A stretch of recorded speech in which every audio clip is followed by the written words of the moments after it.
108 रानियों के कितने पुत्र हुए होंगे? इतने पुत्र, क्योंकि और किसी से मांगते हैं, इस संसार से मांगते हैं थोड़ा देते हैं, परिवार वालों से मांगते हैं जितना चाहते हैं उतना ही मिलता है, पर मेरे भोलेनाथ से मांगते हैं तो कितना गुना देगा कोई गारंटी नहीं। वो जो है अन्य देवता वो देते हैं पल्ला झाड़ के, और मेरे भोलेनाथ देते हैं छप्पर। राम जी जब उनकी पत्नी सीता माता का हरण रावण करके ले गया, पता लगा, कल कथा में बताया था, तो वही अब एक ही विकल्प है, माता जानकी लंका में अशोक वाटिका में विराजमान। लोग कई तरह की कल्पना करते हैं। अजी कोई कहता है कि जैसे शास्त्रों में लिखा है कि रावण ने कभी सीता जी को छुआ नहीं। क्यों? क्योंकि कुबेर का पुत्र नल, उसकी जो पत्नी थी अप्सरा, वो अप्सरा भारत में जो घूमने आई, और जब वह जा रही थी नल से मिले कुबेर के पुत्र से, और कुबेर रावण का भाई, तो रावण ने अहंकार, इसलिए अहंकार पूर्वक तो उसने कहा आपके भाई के लड़के की मैं पत्नी बनने जा रही हूं। रावण नहीं माना। जब मनुष्य के दबे तो चोर, कुचक्का डाकू और निर्दयी व्यक्ति जिसमें दया नहीं, उसके कोई माँ बाप भाई बहन नहीं होते, उसे तो दिमाग में झटके हुए करता है और होता कुछ नहीं है, पर अपने को सबसे बड़ा समझता है। क्रोध उसको आता है, गुस्सा उसको आता है, और अपने को ताकतवर समझता है। जिसको गुस्सा आने लग गया, बार बार में क्रोध आता है, उसकी बुद्धि तो अपने आप ही कमजोर हो जाती है, शरीर कमजोर हो जाता है। एक बात ध्यान रखें, थोड़ा बातें मैं जानता हूं कि घर में इतना टाइम रहता नहीं पड़ोसी से मिलने का, तो सत्संग एक बहाना है और बात करने का यही एक ठिकाना है। दीवार के सारे बैठ करके कुटुर कुटुर करते हैं, अपनी भक्ति तो नष्ट होती है, दूसरों की ओर हो जाती है। बहनों से निवेदन है, बहुत समझदार है, और ये भी मैं जानता हूं कि 3 आदमी कहना मुश्किल से मानते हैं, एक तो पत्नी, एक पड़ोसन, एक पत्नी और एक पड़ोसन, एक गांव का राजा। ये कभी कहने नहीं मानता। ये बड़े मजबूत होते हैं, कहते हैं 3 चीज बड़ी मजबूत है और होनी भी चाहिए। गढ़ का गेट, आपके गांव में कोई गढ़ है, किला है, उसका गेट मजबूत नहीं होगा तो रात में कोई घुस जाएगा, आक्रमण कर देगा। और नगर का सेठ, सेठ बने श्रेष्ठ, धार्मिक काम हो, सेठ जैसे आधी रात तैयार, आपका कोई पारिवारिक काम हो, सेठ तैयार, तो वो गांव बहुत अच्छा होता है कि गढ़ का गेट, नगर का सेठ और ब्राह्मण का पेट। ब्राह्मण कौन होता है कि भोजन मिल गया तो कर लेंगे, नहीं तो एक आदि से तो है ही, खाना न मिले तो चिंता की बात नहीं है, कहते भाई आज एकादशी है, बोला कि क्यों, क्या बात हुआ, है ही नहीं तो क्या करें, यज्ञ कराए तब कराए, तो ब्राह्मण पहले खा के बैठ जाते, यज्ञ कैसे होगा, नहीं हो सकता, उतने ही खाओ जितना। एक बात और बता, जब सत्संग में बैठते हैं, कथा सुनते हैं तो भूख ज्यादा लगती है। एक तो सत्संग सुनकर गिर जाओ तो भूख लगती है, और गाय के दूध का दही और उसमें बाजे की रोटी हो तो भी भूख ज्यादा लगती है। मैं नहीं कहता, संतों की बताई बात। और एक भूख लगती है बरात में, बराबर में आदमी कितना खाता है, जाते ही नाश्ता, ये खाओ वो खाओ, फिर रात को भोजन, तो भोजन खाता भी जाएगा और गुण गिना चलेगा। ये रसगुल्ले इतने मस्त नहीं जितने में वहां खा के आया, आनंद लेते तो मजबूत होना चाहिए। भगवान राम ने कहा कि शिव की आराधना करनी चाहिए, तो जब वो समुद्र के किनारे पहुंच गए और पहुंचने के बाद उन्होंने विचार किया कि मीठा पानी पीने को लाओ। सब लोग गए वहां, पानी लेके आए, पानी पिया। जैसे पानी पीने राम जी बैठे, भोलेनाथ की याद आई, जब तक भोलेनाथ का अभिषेक नहीं करूंगा पानी नहीं पीऊंगा। वो जानते थे कि रावण जो है, बड़े ध्यान से सुनना, रावण जो है बड़ा विद्वान है, चारों है छह शास्त्रों का अध्ययन, कहते हैं कि अत्यधिक ज्ञान भी मनुष्य को नष्ट कर देता है। ज्ञान उतना ही होना चाहिए जिससे जीवन चल सके। पहली क्लास के बच्चे को, दूसरी क्लास के बच्चे को 16वीं क्लास की बात बता दोगे, हजम नहीं होगी। ज्ञान भी अनुसार होना चाहिए। रावण ने माता सीता को रख रखा था, छुआ इसलिए नहीं कि जब उसने उसको सताया तो उसके पुत्र वधु, अनुज वधु सुतनी, जो पुत्र की बहू, इनका जो अपमान करता है उसको मारने में कोई दोष नहीं है, पड़ोसी भी दोष चटका जाए तो कोई बात नहीं। तो मैं कह रहा था कि क्रोध हमेशा कमजोर व्यक्ति को आता है और अपने से कमजोर पे आता है। अगर किसी तगड़े आदमी में तुम्हारा क्रोध आ गया तो तुम्हारे क्रोध को सही कर देगा, पकड़ कर दो लगाएगा तो तुम्हारा क्रोध ठीक आ जाएगा। जैसे कोई शराब पी के गाली रहते बैठते ना, तो फिर गाँव के एक दो आदमी मना करते, भाई जी मान जाओ, खाई करो यहाँ, पर वो नहीं मैं मारा जाऊँ, ऐसा कर ऐसा कर। तो कोई तो ले जाए तो लोग कहते पिया हुआ था, ये क्यों मुंह लग रहा है?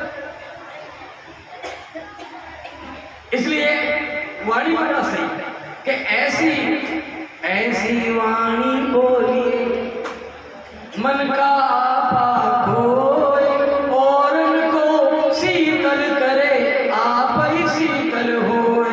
अरे ऐसी वाणी, आप लोग उल्टे, ऐसी वाणी बोलते जो पूरी कर्कश होए, किसी से चुभ जाए, ऐसी बात मजा, वो बिलबिलावे माने मजा। तो ऐसी वाणी बोलिए, क्योंकि ऐसी वाणी बोलिए जो अत्यंत कर्कश होए, और उसके सामने मत बोलिए जो तुमसे तगड़ा हो। सही बात है, ताकतवर होगा तो आपका ये सोफा सेट के अंदर का एक कुर्सी में बाहर निकाल के रख देंगे। इसमें वाणी जो है मनुष्य को महान बनाती है। अब वो जब पूजा करने बैठे तो जामुन जी ने कहा,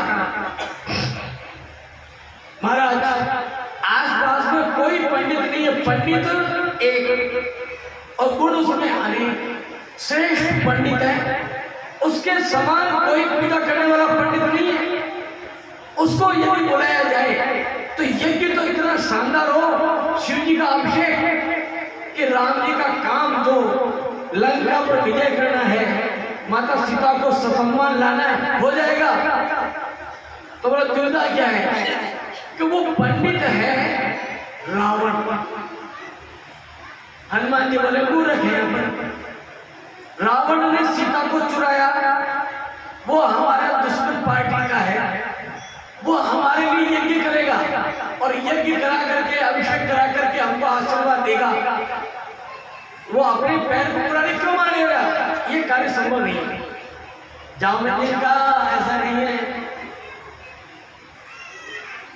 तुम मेरे कहने से रावण के पास मत जाओ, मंदोदरी के पास।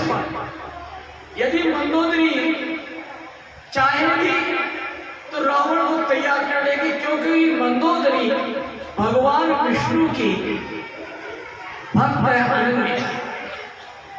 रावण है शिव का भक्त, वह विष्णु। और भगवान शिव के कंठ में साक्षात शिव विराजते हैं। बोला ऐसा तो क्या करना होगा? हनुमान जी आप क्या है? अतुलित बल धाम, आपका शक्ति को है और बुद्धि में भी सबसे आगे। बुद्धि बताऊं तो तुम चाहो तो ये काम संपन्न हो सकता है, और तुम पहले भी जाके आए हो, तुम रास्ता पता है, अपनी बुद्धि बल से लेके गए।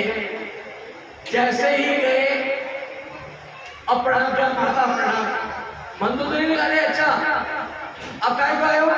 तुम वही हो ना जो लंका को जला के चले गए थे? माता मैंने कब जलाया? तुम्हारे बच्चों ने जलाया, आदेश तुम्हारे पति ने दिया, लंका मैंने कब जलाई? समझाते हैं। बोला देखो मेरी पूंछ में आग लगाने का आदेश तुम्हारे मंत्रीगणों का, पूंछ में तेल कपड़ा लपेटने का काम तुम्हारे, और उसमें बत्ती लगाने का काम माचिस भी तुम्हारी, वो भी काम तुम्हारे अक्षय कुमार मेघनानी ने किया। तो मैंने उसमें क्या किया? मैंने तो बस यही कहा कि मेरे पिता है पवन, मैंने उनसे कहा जब आग लगाई तो उसने अक्षय कुमार ने कहा हे आकाश हे मेघ तुम बरसो और इस अग्नि को बुझा दो। मेरे पिता पवन उन्होंने कहा मेघ तुम्हारा हमारा डिपार्टमेंट तो एक ही है, तुम बादल आते हो तो हवा से तो उड़ते जाते हो, एक जगह से दूसरी को नहीं पहुंचाता हूं, तो तुम है ना मेरा बालक वहां लंका जलाने गया है, तुम मत जाना। तो बोला कि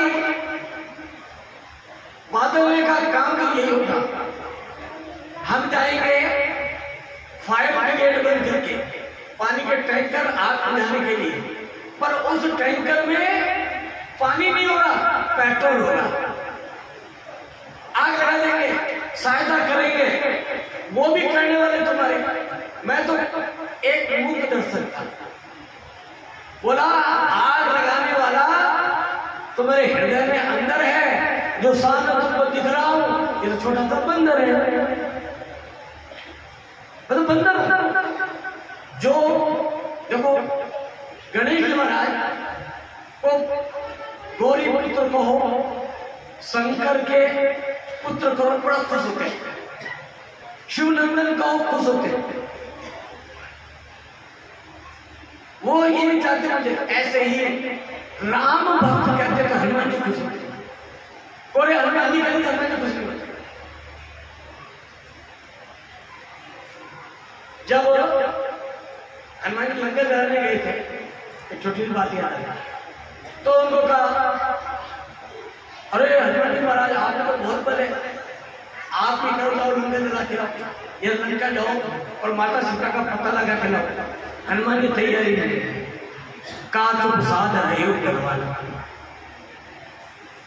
फिर कहा हनुमान जी महाराज भूल गए क्या? तुम पहले इतने बलवान थे कि बचपन में सूर्य को मुंह ले लिया, और ये तो बहुत छोटा सा काम है, करो नहीं।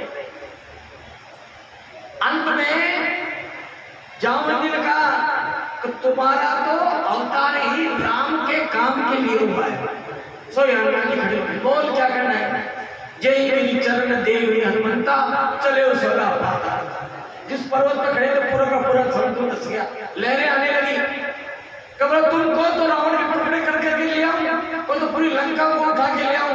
जामवंती ने ऐसा नहीं करना है, जो भगवान राम बताया है ना, माता सीता का पता लगा के आना है, कोई बदमाशी करके थोड़ा सा प्रसाद दिया। हनुमान जी ये बात की, जब पूंछ में आग लगाई तो हर घर से तेल घी, रावण के घरों में तेल नहीं था, ये खत्म हो गया, सारा लगा दिया। केवल विभीषण ने नहीं लगाई, वो राम का भक्त था।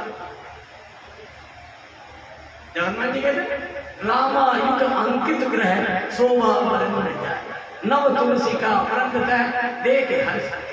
पहले जिसके घर में जाते थे तुलसी का पौधा देख करके ये अंदर लगाते, ये वैष्णव है, ये अच्छा ग्रस्त है। उन्होंने भी लगाया तो हनुमान जी ने सबको प्रसाद दिया, पर विभीषण को नहीं दिया। सबकी लंका जला करके, मकान वकान जला करके साफ।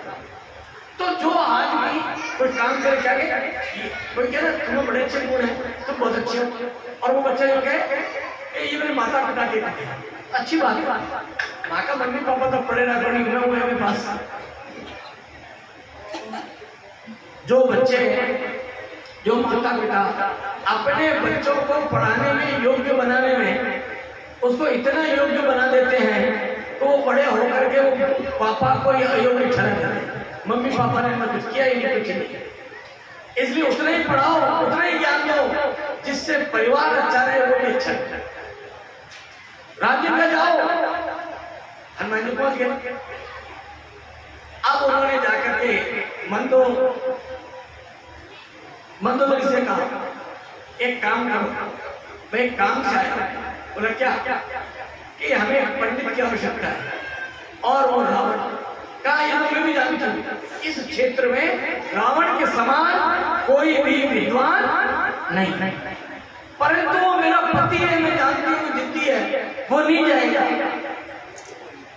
देखो माता, ये अपने गांव की लड़ाई नहीं, ये अपने पड़ोस की लड़ाई नहीं है, ये अपने खेत की मेड़ की लड़ाई नहीं है कि तूने मेरी दाल में, तेरी दाल में सड़क छोटी हो गई, मकान बड़ा हो गया, तूने मेरी नाली पर पत्थर रख दिया, तूने मेरा कब्जा कर लिया।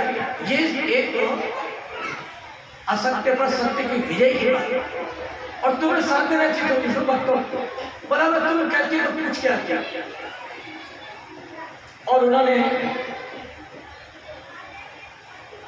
जाकर के बड़ा देखा, रावण बड़ा मस्त बैठा हुआ था, टांग पर टांग रख करके, है ना, बड़े कौन देवी कैसे आई, अरे क्या आई है, एक बात सुन क्या आई, बैठे।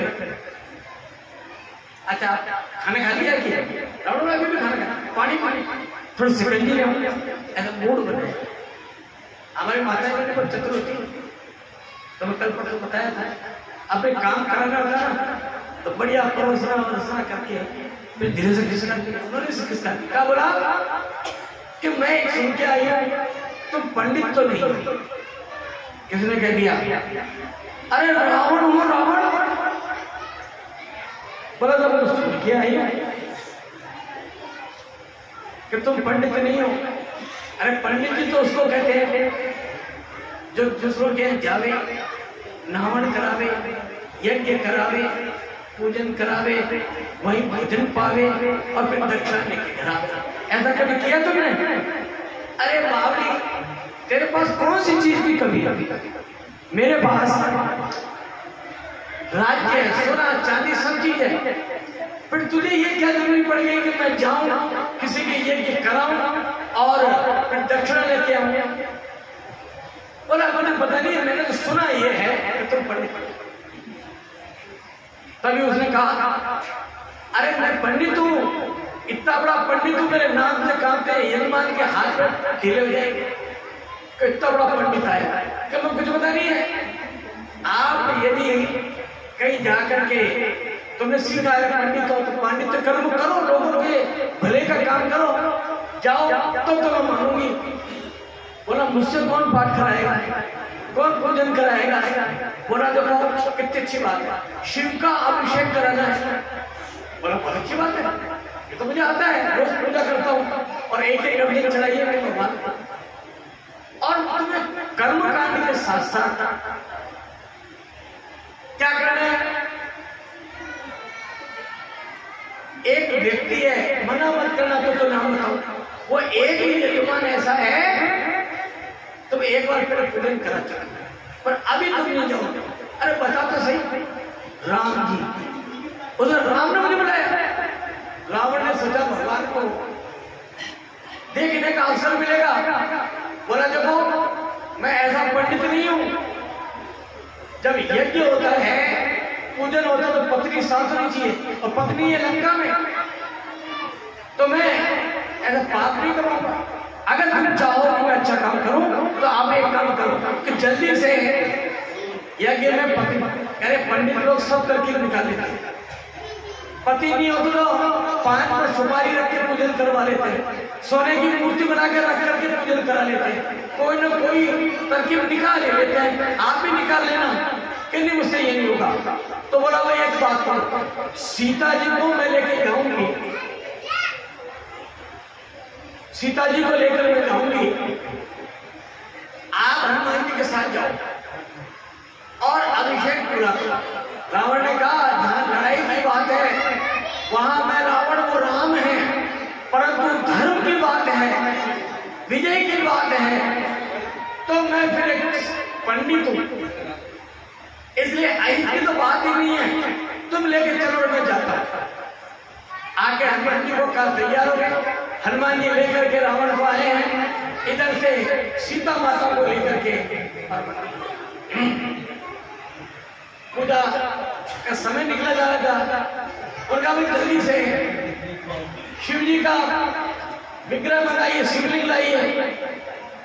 उन्होंने कहा जाओ हनुमान जी महाराज लेके आओ। हनुमान जी महाराज कैलाश पर्वत पे, हनुमान जी महाराज आए ना शिव थे, तो बोला जब इंतजार करे तो आएगा लेके जाओ। उधर रावण ने देखा समय बीतता जा रहा था। रावण ने कहा भाई देखो उचित मुहूर्त तो जा रहा है पूजा का, अगर सही समय में शिवलिंग नहीं बना तो मैं पूजा नहीं कराऊंगा। तो मंदोदरी ने एक जब अशोक वाटिका में थे तो एक दिन जाके कहा कि सीते तो दुख मत मना, शिव की आराधना कर, पार्थिव शिवलिंग बना करके तुझे तेरा पति अवश्य मिलेगा। ये बात वो ही कह सकता है, रावण की पत्नी कह रही है। वो जानते हैं कि तुम कब जाओगी जब मेरा पति मर जाएगा, पर सत्य के लिए कह रही है। तो उसको बेहतर कर मेरी माँ ने हेमा ने ये बताया था कि जो भी शिवलिंग की पूजा करता है उसकी पूजा कभी निष्फल नहीं जाती।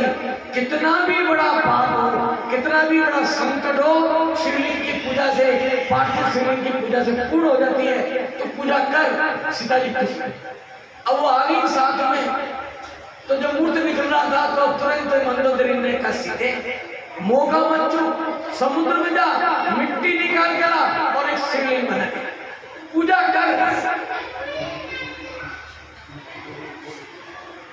तेरी पूजा मान्य होगी। बोला हनुमान जी नाराज हो जाएंगे। बोला कोई नहीं होगा, समय जा रहा है, तू पूजा कर। और सीता मैया ने फटाफट मिट्टी का शिवलिंग बनाया, पार्थिव शिवलिंग बना। रावण ने पूजा करना शुरू की, स्तोत्र शुरू हो गए। रावण था पूजा शुरू। जटाटवी गलज्वल प्रवाह पावक स्तरे, जटाटवी गलज्वल